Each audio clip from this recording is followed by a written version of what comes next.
Привет! В сьогоднішньому відео я так быстренько розкажу вам про одну таку проблемку. Коли маленькі дітки перехворіли на захворювання дихальної системи, там, пневмонії, бронхіти, буває дуже часто так, що вже пройшли курс лікування, температури нема, інфекції нема, рентген роблять, рентген чистий, хороший, а дитинка кашляє, місяць кашляє, другий місяць кашляє, не може ніяк перестати кашляти. І дуже часто іменно мама звертається з таким. В принципі, проблема тут ясна. Діти не мають такої сили кашльових рухів, щоб викашляти мокротиння, а вода тече вниз.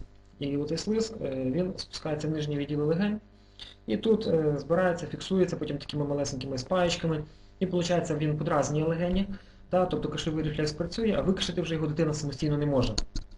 Що нам треба зробити в таких випадках? В принципі, це дуже просто і проста техніка, просто про неї ми трошки підзабули.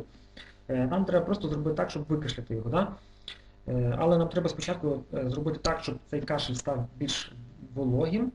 І по-друге, щоб зруйнувати ті спаєчки і дати можливість дитині викашляти. Для цього є така техніка дуже цікава. Техніка називається постуральний дренаж.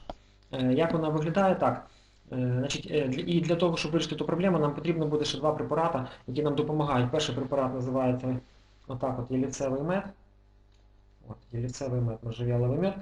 Це препарат унікальний, який за добу переводить сухий кашель в вологий. Любий.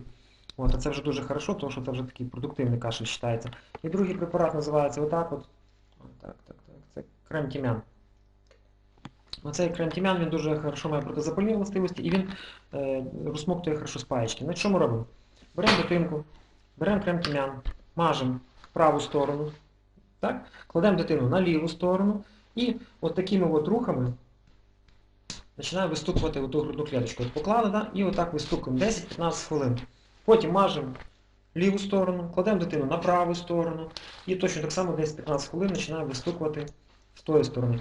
Якщо ви так поробите пару днів, в залежності від того, по-разному буває. Буває так, що на другий день, третій день, буває десь через тиждень. З дитини починає виходити стільки всякої гадості, того слизу, того всього ж таки чорне.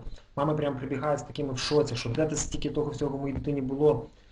І після того дитина перестає кашляти. А ялівцевий мед теж пити по схемці. Так що кажу, якщо у вас є така проблема, використовуйте цю інформацію. Дякую за увагу.